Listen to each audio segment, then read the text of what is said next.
Super Tuesday is over, but there weren't that many surprises. 25 US states plus American Samoa decided yesterday on their favorite presidential candidate. And we're getting a rematch of Biden and Trump, it seems. Though not officially yet, since Nikki Haley's dropout this morning, all lights look green for Trump as they do for Biden. Or do they? Welcome on DC To Dhaka. I'm Nicolette, DeVidar. We're going to talk about what's ahead, where are alarm bells, and what voters really care about. My guests today are Michael Ginsberg. He's chairman of the 11th Congressional District in Virginia for the Republican Party, Harvard graduate attorney, and author of The Debt Bomb, a political thriller about an American debt crisis. We also have Paul Dame. He's chairman of the Vermont Republican Party, the state where Nikki Haley won last night.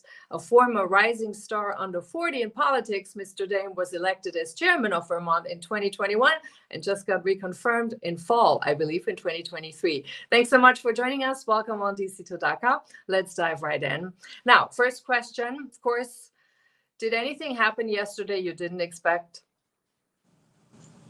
Well, it's funny. I had an interview with a local radio station right as the polls closed at 7 o'clock. And I said, my prediction is that Vermont is going to be the closest primary race in the country.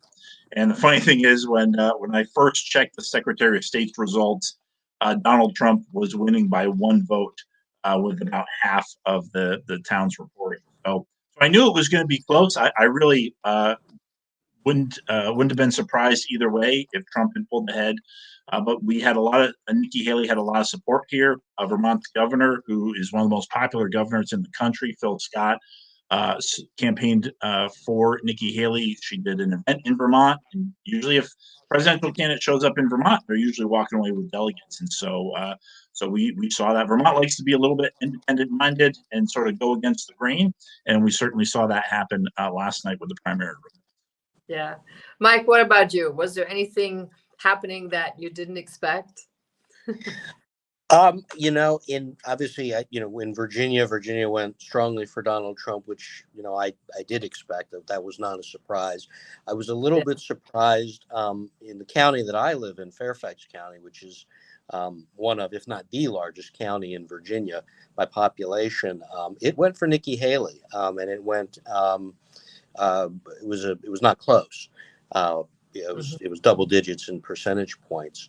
But I also thought that was a little bit of a surprise to me, that she did well in the inner county.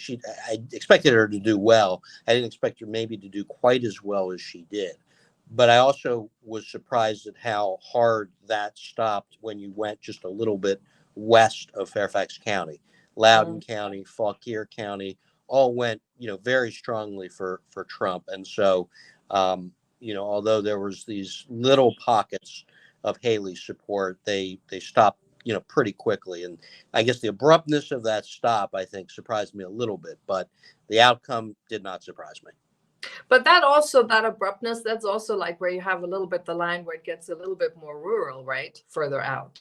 And they very heavily Trump support us there, which also brings me to another question. And as you mentioned, like we could see almost that line going through. Are we actually having more of an election where we have a battle of lifestyles, where you have a more rural population that sees things a little bit more traditional, and the more suburban, urban areas where Nikki Haley seems to be the front runner? What do you think? I think we certainly saw that in Vermont. The population centers went 2-1 for Nikki Haley. And there were still a number of towns where Trump was winning 2-1. Those population centers tended to be a little bit smaller. But overall, Vermont is pretty rural. We're the second smallest state in the country in population, and so there's a little bit of depending on the scale you're looking at, whether or not Haley was sort of the urban choice or not. The thing I take away more so is at this point in the game, I think a lot of Republican primary voters are trying to make their case known about what direction we want the party to go forward. And I know in Vermont, at least, a lot of things that Nikki Haley was talking about, being able to reach across the aisle, work together, is something that resonated with Vermonters in a way that Trump takes a very different approach on those issues. But isn't that always the same? So I've been in the United States since 2000, and I hear in every presidential election, everybody says the same babble. We have to reach across the aisle, et cetera, et cetera. And as a voter, you sit there and you say, seriously, we've heard that stuff before. And it's like, so what's the actual draw? But I'm going to get back to this question. I want to give Mike first a shot here to the reply. When we talked a little bit about you said there was this sharp decline as you go further out west. Yeah, no, I think that's right. And I think, Virginia is a unique state because, we're very close to Washington, D.C. And so a lot of the counties in the sort of near the Washington metro area, these are folks who maybe not because they work for the government or that they are associated with industries that work for the government or support the government. Some of the concerns that you have in places, in whether it's urban or rural, in other parts of Virginia don't resonate quite as much in those areas. And so you see these suburbanites, suburban areas, have perhaps different issue mix than folks that aren't so close to the Washington, D.C. area. Because, for example, you saw Chesterfield County, Henrico County. Those are both, typical suburban counties outside of Richmond, Virginia. They went strongly for Trump. So it wasn't always it didn't perfectly kind of break down along regional lines. It may break down, along, economic lines. It may break down a little bit more on educational lines. But there are lines to be drawn. I think it will take some time to draw them. Interesting. What do you think is the draw? What was the draw for Nikki Haley in Vermont, Paul? Well, I think this idea that, we keep hearing 70% of Americans don't want to see a Trump-Biden rematch. And I think that was especially true in Vermont. I understand it's sort of, what you had said before. There's a lot of people who feel like, that across the aisle stuff, we've heard it before. In Vermont, it's been effective. I think it's one of the reasons we have a very strong and very popular Republican governor in a very Democratic state is he's been able to find the issues where he can work with Democrats. And then still in those cases where Democrats want to spend too much or restrict our economy, the governor has been willing to veto when it's necessary. So I think it's something that Nikki campaigned on that Vermonters have seen actually be effective in our state. And I think that was certainly part of it. And also looking towards the future. Another issue that Nikki talked about at her rally in Vermont was it's time for a new generation of leadership. And I think that's something that Vermonters are looking at. We've got two presidential candidates who will probably be the oldest two candidates ever to face off each other in the general election. And say, maybe we need to look at younger leaders who've got a little bit different perspective and can bring a little more energy to the office. So I think Vermonters connected with that. Do you think that just having a younger candidate, though, brings a different perspective? What do you think about that, Mike? I think it certainly does. I'll give you a quick example and one that sort of resonates with me. You mentioned I wrote a book about an American debt crisis. It was a novel. Yeah. But I think about that every day. And, up until very recently, the Republican Party was very concerned about entitlements and the future of entitlements. And frankly, the looming fiscal crisis that is coming if we don't do something about that. And younger voters who are paying into Social Security, who are paying into Medicare, those are folks that are going to have to reckon with the consequences of whatever comes, whatever reforms are going to have to be made, are going to be forced on us in Social Security or Medicare. Older generations don't necessarily have to think about that. Different generations are going to have very different perspectives on some of these fiscal entitlement issues, and other things.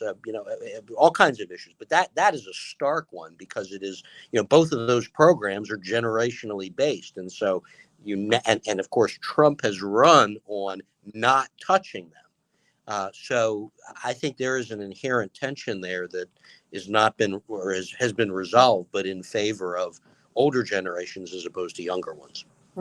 I think both of you actually are very right on this, because I do think there are different issues for younger generations. Definitely, I don't think necessarily that Nikki Haley is actually the candidate that would kind of break the mold on that. I think it has less to do with age and more to do with outlook and having the guts and the ability to actually touch the things that need to be touched to kind of put things through, right?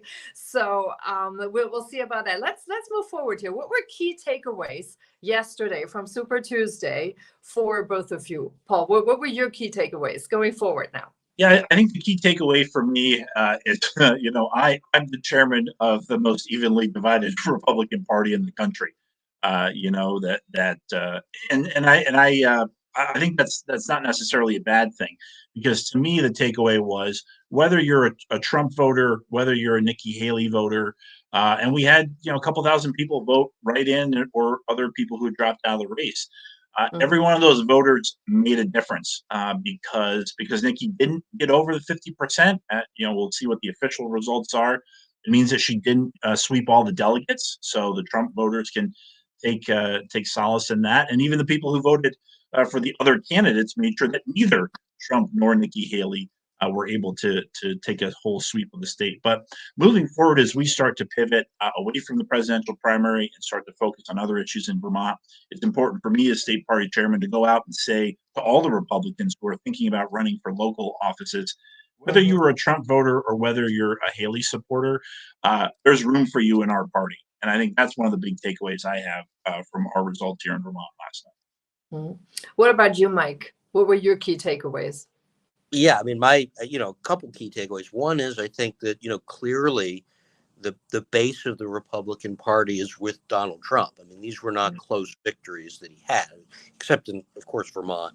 That was close, and obviously Nikki Haley won it. But a lot of these other states were they were not close. These were double-digit wins by Donald Trump in most of the Super Tuesday states. So I think that if there was a question about where's the center of gravity of the base of the Republican Party, it is Trump, MAGA, however you want to put it.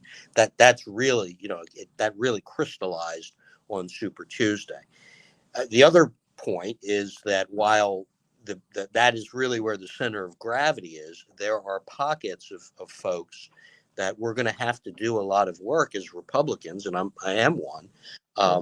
To get them comfortable and hopefully voting for our general election ticket, because as I say, there are these large populations. There's places like Fairfax County, even places like Loudoun that didn't go for Donald Trump but had a very healthy percentage of non-Trump votes. That says to me that there's some work that we have to do to get these folks hopefully to support the Republican ticket. So it's not a huge amount, but look, the last two presidential elections have been decided in 3 or 4 Midwestern states by 100,000 votes. So we've got to be sure that if there's a 15% or 20%, whatever that percentage is of people that aren't currently comfortable with the Republican ticket, we have to do the work to get them comfortable with the Republican ticket. Now, when you look on the national scale, are there any prime spots where you'd say these are really states that might be an issue for the election going forward for the Republicans? I think it's going to be the states we all heard about in the 2020 election. Arizona, Georgia, Michigan, Wisconsin, Pennsylvania. I mean, I think the dynamics in those states haven't changed significantly, and it's going to be a Trump-Biden rematch. Something that we haven't seen in this country. Actually, I don't even know if ever. I mean, even when we've had previous presidents run again, they're not usually running against the same person that they lost to. So I think that'll be interesting to see. I think that the intention is going to be on those same swing states we saw before. I think that's right. I think that, there's the same swing states and those same, you probably parse it down, those same, 100,000 voters that seem to decide those few states, are going to, be important. I guess the wild card, some of this, and we haven't talked about this yet, is in each of these states, some of them are going to have down ballot races, right? Arizona is going to have a Senate race. North Carolina is going to have a closely contested gubernatorial race. Pennsylvania is going to have a hot Senate race. So, the effect of those, there could be the effect of those races can go both directions, right? The presidential can affect those lower races, and the lower ticket races can potentially affect the presidential race. So I think it bears watching how those down ticket races go as well. The other part of that too, I thought Mike was going to say, we still have Robert F. Kennedy Jr. out there, and if he gets registered in some of these states, Joe Biden could really get in trouble, and he's the kind of candidate who isn't easy to nail down. And in states where the margin's been 8,000-10,000 votes, having a third party candidate with the last name Kennedy and a somewhat national profile could really make a big difference for voters who weren't, or at least right now, aren't excited about either Trump or Biden. Yeah, I think so. Well, let's wait here for a second. So when you say are excited about Trump or Biden, I think it's fair to say that probably not many people are excited about either one of them actually running. That's, I think, is a fair case. Though that being said, for different reasons, but Trump clearly has a very strong base. And I have a question though, because the voter demographics have changed quite a bit in the last 4 years, actually. So we have a lot more African American voters actually have gone up. They're almost now 14% of the eligible voters. And then the fastest growing segment was the Asian American voters. So that's growing enormously. Where do they lean normally from your experience and from your constituencies where you're at? Well, certainly Fairfax County is very much aligned, right? The fastest growing population in Fairfax County is Asian American. But that breaks down along a lot of different lines, right? We have a huge Korean community. We have a large Vietnamese community. We have a large South Asian community, Indian, Pakistan natives and so forth. So it's hard to sort of pigeonhole and say, oh, well, to treat it as a monolith. We have a huge Chinese American population. So it's definitely the fastest growing. Here in Fairfax County, my observation is that it remains that those groups are leaning Democrat. And I think we've done a lot of work to change that, just as my partisan hat on. We worked hard to change that. And I think we're making progress as Republicans. But I do think that at this juncture, if you gave me truth serum, I would tell you, I think at this juncture, at least in Fairfax County, they lean Democrat. What about in Vermont? Do you see any of those? Do they affect any of the demographic changes up there or not at all? Not significantly. Vermont is one of the whitest states in the country. I think we're like 95%. Like it's cold up here, and so I think that not a lot of people move to Vermont. I think one of the issues that we've seen that I think has actually been helped. There's been an intentional effort nationally for Republicans to reach out to minority groups, and I think that Ronna McDaniel's efforts at the RNC to create some of these minority outreach centers in places like Rhode Island and New York and in California and Texas, where we saw minority congressmen getting elected as Republicans for the first time, was one of the silver linings of the 2020 election. You start drilling down to those congressional districts, and in the places where Republicans are willing to go in and do the work and meet with people and talk about the issues and not try to create a special message based on your skin color. Just talk about this is how these policies affect your pocketbook. I think we're starting to see success there, and it's something that we've neglected for far too long. and so it's going to take a while to see the results of that. But I think the party's starting to move in that direction in a conscious way, and I think we'll see some benefit from that in 2024. But it's still a long road ahead. But we're walking on. Mhm. What do voters actually care for right now? What are kind of the primary issues that you've encountered? What's really, like, if you even look at Super Tuesday, why there was this humongous win for Donald Trump? It was big. I mean, he said it was humongous, and I guess it is. If you look at the digits, I mean, the double digits, they're good numbers. So, what is it actually that voters care most about right now? What do you think? I mean, from where I said a couple different things. I mean, and keep in mind, we're talking about Republican primaries. I Yeah. think voters, in one sense, it's almost not even issues necessarily, but the campaign and the way he approaches a campaign, the pugnaciousness, people that resonates with Republican voters. His willingness to fight issues and to be seen as a fighter and to push back against the media. I mean, sort of this inchoate sort of reaction to the way people feel like the conservatives movement and the Republican Party is perceived. So I think that has a lot of attraction particularly for primary voters. That's sort of the first thing that I would say is it's not sort of necessarily issue based, but it's sort of campaign style based. The other issue that I see, it's really the immigration, because immigration has all these different kind of tentacles to it in the Republican or in Fairfax County that are big issues. People talk about fentanyl. We have a huge fentanyl problem in the schools. Well, people talk about it coming across the border, so that feeds into it. We have a huge human trafficking problem here in Virginia. And a lot of that is, based on gangs that have come across the border. So again, that feeds into that. So all these different issues can be tied back to immigration.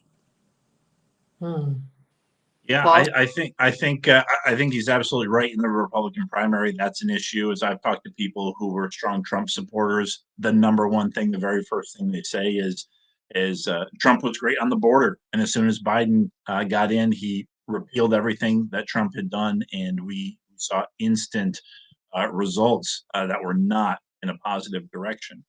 So I think that's certainly been one of the main issues driving Republican turnout. I think as we start to look more broadly at the general election, it's the economy, and I think one of the reasons Trump has done so well, even after the 2022 midterms, and Trump had made some endorsements, and it felt like that was a time where people were kind of like thinking about getting off the Trump train. Um, what's happened is the economy's gotten so much worse. People remember what life was like back in 2017 and 2018. People felt good; their businesses were thriving, and how they feel now, it's a completely different environment. And people want to relive those Trump years where business was good and you could afford to fill your tank of gas. It's those pocketbook issues that affect everybody. Yeah, yeah, day-to-day things, very definitely. I think that's a big issue. Now, you mentioned something, Mike. I want to probe you a little bit on this one. You said that it's a campaign style that is so different, and this is where the big draw to Trump comes, because he's outspoken, because he's kind of like direct to the point and things, and also has the guts to say a lot of things that other people simply don't say. Now, when you look at the other side, though, as particularly in the liberal media, this is what they seem to have the biggest issues with, that they don't like people who speak out, apparently. So have we forgotten to look for issues and are all more stuck on the campaign stuff, what we like and what we don't, because it triggers a certain reaction, or are issues actually still important? No, I think issues are very important. I mean, I don't get me wrong. I mean, I think that they are very important. But when you have a primary, right? I mean, you're dealing with 5 or 6 different Republicans. They try to distinguish themselves as much as they can, but at the end of the day, the similarities far outweigh the differences. And so, when you're picking among different kinds of Republicans, the distinguishing features, sometimes sort of are removed from issues and getting to, well, who's going to run a good campaign? And look, I mean, Trump is, if you watch his rallies, they're funny, they're entertaining, he's not boring. That's, you gotta give him that. Yes, exactly. And so, and I do think that there are differences. I mean, I do think that he has changed party orthodoxy on a lot of different issues, from free trade to our approach to immigration to Social Security and deficit spending and all of that. The Republican Party has changed to kind of meet him. But at the end of the day, if you ask me what drives people to Trump, I would say it's as much his style as it is his policy issues, though I think both are important. In the general election. And I guess the other sort of aspect of that is the media environment, right? We are living in a social media environment where you have tweets and you have Facebook and you have all these ways of broadcasting yourself that you never had before. And it's sort of made for a guy like him. It's just sort of, it is built for somebody who thrived in the New York sort of tabloid scene. It's like that on steroids. So I think he's very experienced and he's very good at it, and it connects with people in a visceral way. And so, again, like I say, but when you get into the general election, that's different because, as you say, the liberal media is going to, there are a lot of people that don't like that, right? I mean, there are a lot of people that really don't like that style, particularly when they're on the business end of it. And so what I think you do see is the polarization that we've come to see here in American politics. Mm. Yeah. Paul, something to add? Yeah. Yeah, well, I'd agree with that. I think it's one of the reasons that Trump didn't win Vermont is that style is very different than, both our last two Republican governors have been very much buttoned down, dry sense of humor. Calvin Coolidge, right? Like, I can't think of a president more opposite of Calvin Coolidge than Donald Trump. So I think that's sort of one of the things that played against him in Vermont. But I agree with Mike that a lot of Republicans were making their primary choice based on that style. And in most states, it worked out well. In Vermont, it was a little bit different. Now let's talk about the wild card. So we have the candidates, assumingly we're going to have a rematch between Biden and between Trump. What's going to happen with Trump court cases? Like, what happens if he gets convicted on one? Do you think voters really at this point would change their mind if the other candidate is just Biden? I really can't see that. I think Trump has had so much stuff thrown at him; he's almost invincible. And we saw this in the poll numbers. Like I said, last November of 22, people were like, I'm not sure if I want Trump. And once these court cases started coming out, people were feeling like, this is not normal. This isn't right to go after a former presidential candidate. Some of these cases have been a little bit shaky. Obviously, on Monday, I think Trump did get a big boost on Monday from the Supreme Court decision coming out, not only in his favor, but 9-0. You have Obama appointees and Biden appointees on there saying, no, what Democrats are doing in states like Colorado and Maine is completely inappropriate. And I think that has strengthened Trump's resolve and given Americans love an underdog. And in one sense, Trump has sort of become an underdog fighting against the criminal justice system in America. And I think it's helped him with his support. We're not longer the days where just because Trump, gets, charged, or even if he got convicted, he's not going to step out of the race. He's going to keep running. And I think that's what his base would want him to do. So I don't think that there's anything the court cases can do to him that they haven't done already. Mike, what does the attorney say? Well, I mean, I think, part of it is I think the timing of these cases is not favoring Democrats. I mean, I don't think the strongest cases against him are going to get to trial before the election. The cases that are going to get to trial, if any case is going to get to trial, it's going to be the one in New York, the hush money payment case, which, my view, and I think to a lot of, both partisan and nonpartisan, just sort of neutral observers, is the most partisan cases, the most contrived of the cases, the case that was Yeah. most designed to take down Donald Trump by prosecutors who got elected by saying, I'm going to take down Donald Trump. A lot of people look at that, even, down the middle folks, and say that this is a bad precedent.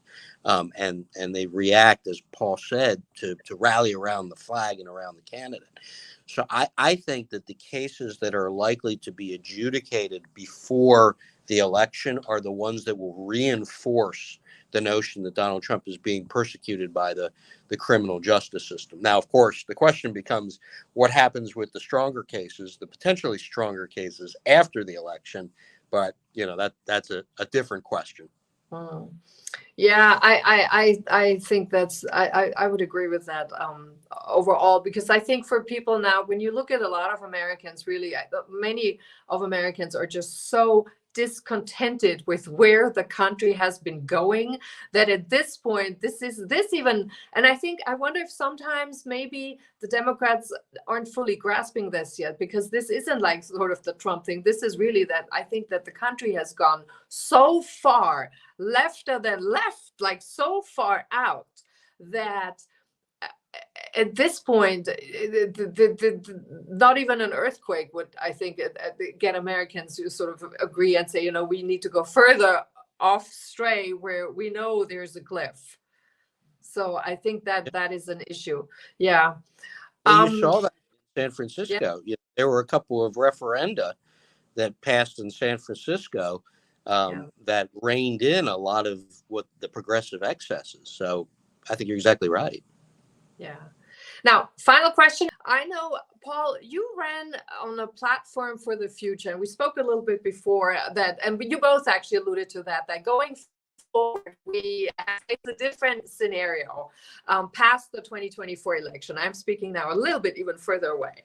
So we face a different scenario, that we have different issues. We almost have a different paradigm that we live in. The systems have already changed, whether we know it or not, but we live already in a new world, and our systems are not quite up to date yet. When you speak to voters, a lot of people say we're done with the two-party systems. We want actually more things, etc.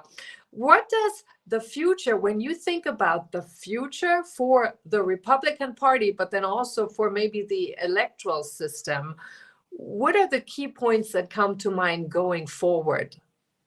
And we're talking not affecting the 2024 election, but, beyond. I'm looking beyond. Yeah. Wow. That's a heavy question, and something I think about a lot, about the future of the party, and sort of recognizing how unpredictable it could be. If we go back 5 years ago, could I imagine we'd be in the scenario that we're in right now? And we go back 10 years ago, before Trump got elected, and how much has changed in the last decade, especially in regards to the Republican Party. I think one of the things that has been, I've noticed that Republicans have very much been more willing to accept messaging and feedback from the bottom up. I mean, that's how Trump got elected, right? In early 2016, everybody wrote him off. It was a joke. Why is this guy running? He's doing it for ratings. He wasn't taken seriously. But people knew that he was connecting to people that hadn't been engaged before. And Republicans almost sort of like reluctantly like, well, I guess this is our guy. He's probably not going to win, but we're going to stick with him. And it worked out. And there was a surprise victory in 2016. And meanwhile, Democrats have been doing everything to stop their voters from registering the fact that they have concerns about Biden. I mean, they didn't let Biden get on the ballot in New Hampshire. The Florida party canceled their primary completely. And so I think that as those parties, we're seeing more so in the last 10 years than previously. The Republican Party has been receptive to the grassroots and the feedback they're getting from the bottom up. And Democrats have continued very much a top-down approach, telling their voters, this is what you got. And if you don't like it, we're not going to let you vote on it. And it'll be interesting to see how that plays out over the next presidential term, whoever wins it, if the parties continue in that direction. I think it's one of the reasons that Trump, has got to be the favorite right now going into the 24 election. how's Trump going to shape the party moving forward? That remains to be seen. He's had a very much my way or the highway approach. But I think there's a lot of people who were not Trump supporters that are worried they're getting kicked out of the party. Now, is that all bluster while he's in the primary? Maybe he's going to calm that down. It remains to be seen. It's a big question that we're going to have moving forward. Yeah, but what you mentioned right now, that's exactly, I think, the difference between top down and bottom up. This is also sort of like where you really have the difference where so many people I've spoken with, they do see the Democrat Party as the one who makes a lot of things compulsory. They like to tell you how to do things versus actually empower people and letting them decide and have the trust in going forward. So I think that actually plays in there. Mike, your final words on this one? Sure. I mean, I think there are going to be a couple of things coming out of this, and it's hard, as Paul says, it's so hard to predict. I mean, nobody would predict where we are now. How would you predict in the future? I think there's going to be some people who are going to take a hard look at how we nominate president or presidential candidates. I mean, I think that you look at every poll you see, and everybody is disappointed with, or it seems like a vast majority of people are not happy with a Biden-Trump rematch. There's a lot of discontent with that. And I think a lot of people are going to be asking the question, well, how did we get here? If so many people aren't happy about this, how did we get here? And I think people are going to start to look at the primary system and whether or not, under as it's currently constituted, whether it's the order of primaries, something else, how would things be different? I mean, what if Florida was the first primary and Ron DeSantis won it? Who knows? Iowa didn't like Ron DeSantis, but maybe, all these different permutations and the question of primaries themselves, is that the best way to nominate a president? If it's continually putting up candidates that, a vast majority of the electorate is scratching their head saying, we really don't like this choice that we're being given. That seems to have happened now for several cycles. And I say this as a supporter of the Republican Party and supporter of the campaign Trump and all that. But I think if you just look at the polling, you've got that issue. The other issue, and I think this is the other thing that we can't predict, are events, right? I mean, that's what Harold Macmillan said, the Prime Minister of England or Great Britain in the 60s, right? Events are what going to drive things. We are going to have to deal with Social Security and Medicare. We're probably going to have a major foreign policy crisis. Could be Taiwan, could be China, something like that. And so much of what the next president does is going to be defined by those external factors. It's very hard to predict, where the parties are going to go. But I think we're going to have multiple crises over the next 4 to 8 years, and that is really going to shape where things go. Yeah. I would agree. Geopolitics are very important. They factor in big as well. Thank you so much, both of you, for coming on, Mike Ginsberg and Paul Dame. And thank you, our viewers, for watching. We'll see you next time.